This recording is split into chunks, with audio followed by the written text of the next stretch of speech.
Hi, my name is Roy, and I'm here at Juanito's Liquor Store bringing you another bourbon review. And not just any bourbon, Van Winkle Family Reserve. I know, this is definitely a coveted item. People, let's see what the big hoopla is all about. And full disclosure, the sample has actually been brought to us by another customer, Kenyon, and he has no influence on our review. And we're fully aware of what this might taste like. It might be treasure, it might be junk, but I mean, obviously from all the reviews, this is probably treasure.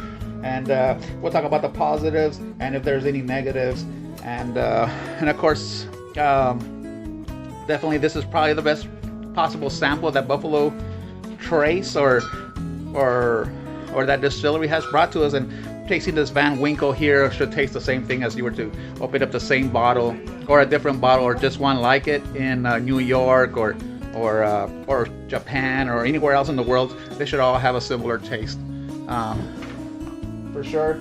So we're no experts on this subject matter, but we definitely have tried a lot of stuff, and we know what you like. Everybody's different, and if you don't like this review, for sure buy yourself your own Van Winkle, taste it at your house, make your own YouTube video channel, and talk about it yourself. Really, we also have to.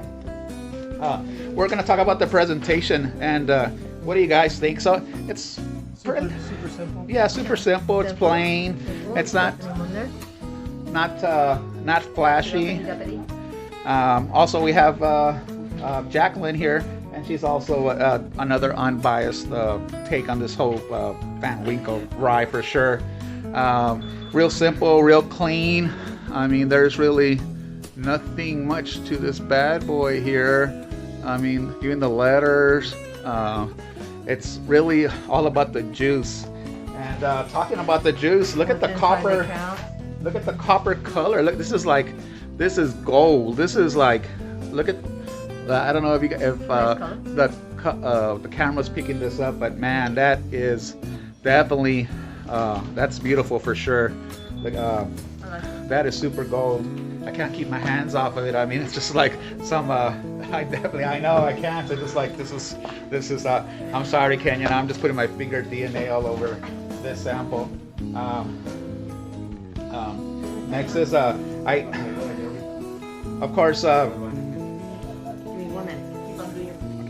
course, the proof on this, the ABV on this bad boy is 47.8, making it 95.6 proof. That's pretty high. I know. Last year they actually stopped.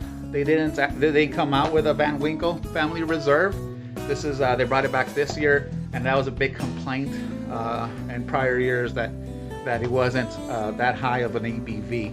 And so this definitely, with a higher ABV, this looks definitely super yummy.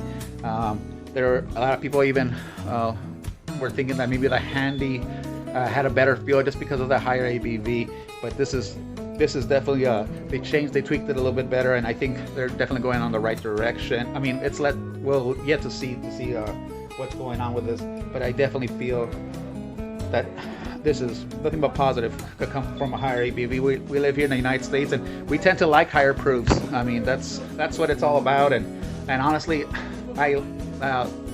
for good reason. I think it's just a better way to go.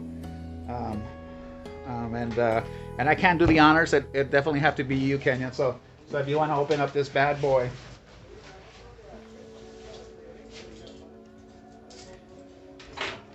Nice foil wrapper.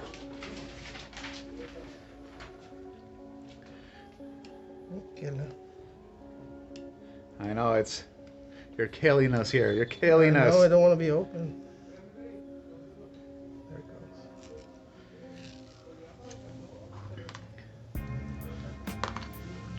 goes. Oh, what a beautiful sound. Nice cork top, which is definitely, that's nice. That always shows something classy. I did see that it's kind of like a plastic cap, but definitely it's cork, so that part is nice.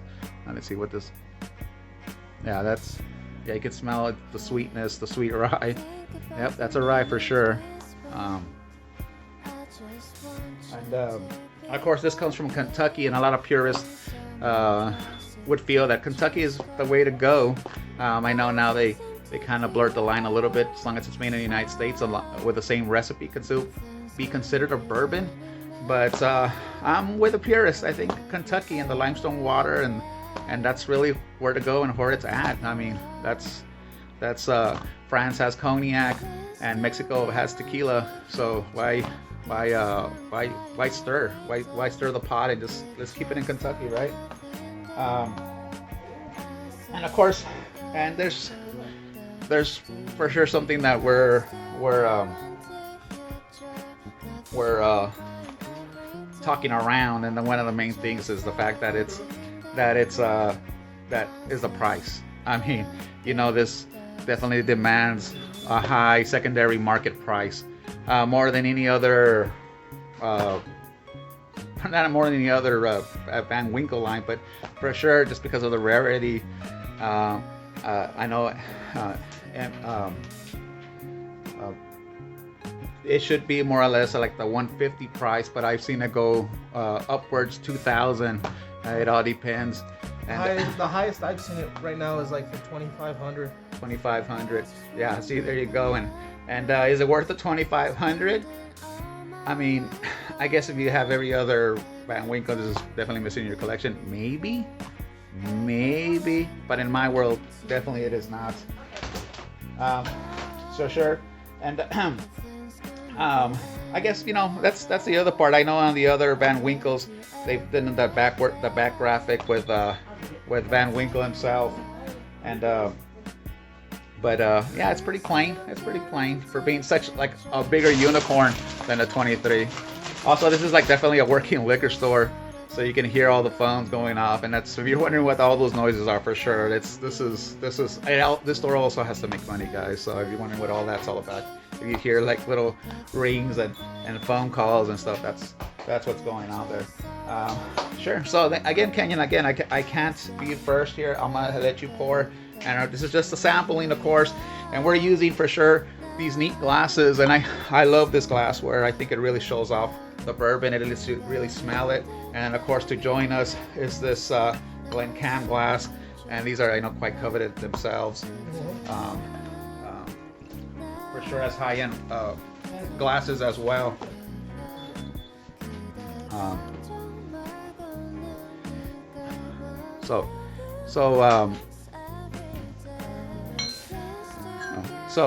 So here we go. See what you feel, what you're smelling here. Oh yeah, you can definitely smell it's a rye, and I just got the same whiff like from the cork for sure. I mean, I'm getting sweetness. Oh yeah, like honey. Maybe even deeper than honey. It more like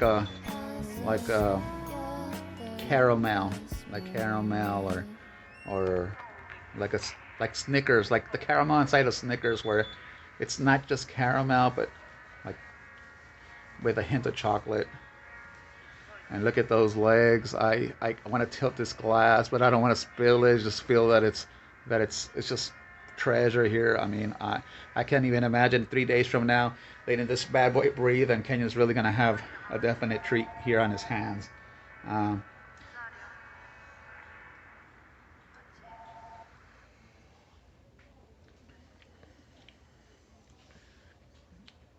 And I believe this is one of their highest ryes, other than Sazerac 18. But far as the Van Winkle line, this is a totally different mash bill. Of course, it's a rye mash bill. Yeah, it barely drinks like a rye, actually.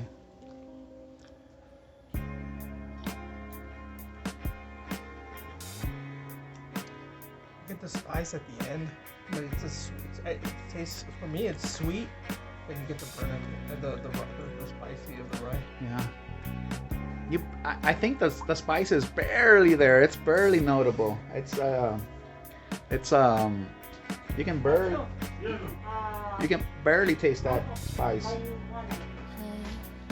but you can definitely feel why this exists. And this is Buffalo Trace definitely flexing on what they could do with a whiskey. Well, what they could do there. This is nice. I mean, I'm really trying to find something bad with this, and it's not. This is great. I mean, 13 years. 13 years.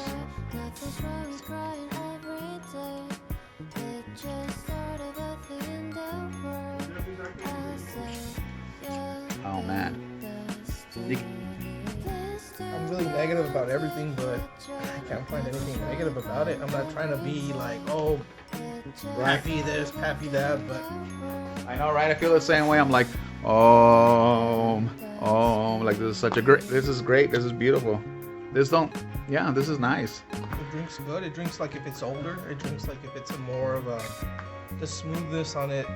It tastes like it's like a more expensive bottle. I really enjoy the way it sits on your tongue, but it doesn't overwhelm it. Like it kind of like it just like a nice candy, where after you finish eating it, you can still taste the candy, but it's not that's all you taste. Like you can still live. Like you could. It doesn't taste like a 47 fruit. Yeah, at all. Yeah. That's. I wonder if it would gain from even being a higher proof, but no, I think they chose a good ABV on that. That's like it has the flavor of like a barrel proof strength. Like you get all the oils, but they were managing it to put it into like a 40, like you said, 47 proof. Yeah, I really like what they did here. I mean, I can't. It's really nice. That's and now we have Poncho joining us here. ¿Qué piensas del whisky? ¿Cómo se te hace?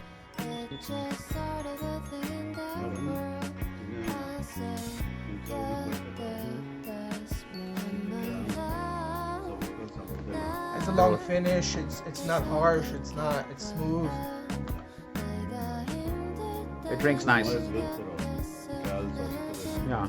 It's not like it's not even boozy, not even a little bit. It's beautiful. I like this better than the straight rye from M.H. Taylor. I'm trying to recall when I had a handy. Definitely I had an older handy, and I had a handy that already had been opened, and I had a handy that actually was already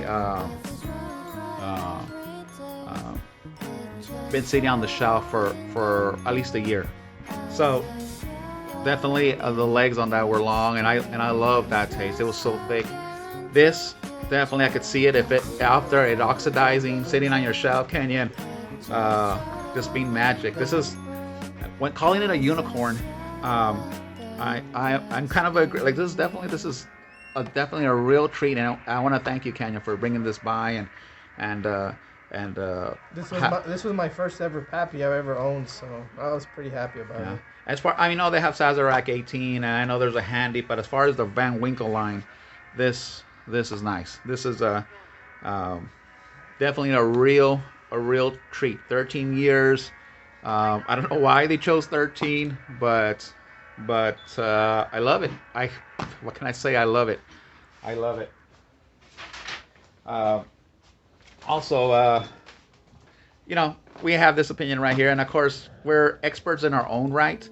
If you have, everybody's gonna have a different opinion. Everybody drinks differently. Everybody, we just love bourbon. I mean, that's what we're about. And I think definitely at the undisclosed price, what you got at Kenyon, this is a steal. This is definitely you earned this, and as a bourbon hunter, or should I say unicorn slayer, definitely this is definitely earned this kill, I want to say. But if you're into these kind of reviews, like us on Facebook, follow us on Instagram, subscribe subscribe to us on YouTube, and if you have a comment, please leave one below. We want to hear what you have to say, and how did you like it? And what do you think about this whole secondary market thing? I mean, it's ugly, but is it worth it?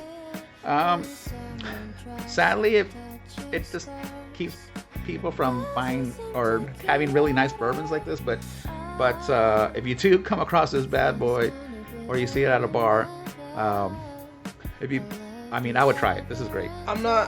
For me, I'm not a big believer in going to a bar and paying $50 a shot on something that is really rare.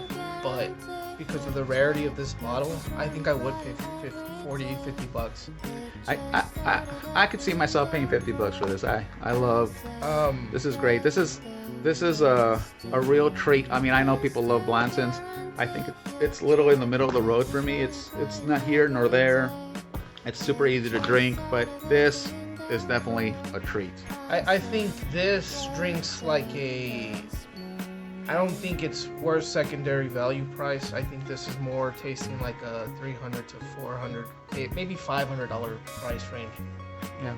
If they would sell them, and there was a bunch of these, but there's not. It's a unicorn. It's a very expensive. Yeah, guys, great. This is where Canyon. Thank you for bringing this by, and have yourselves a beautiful rest of your day.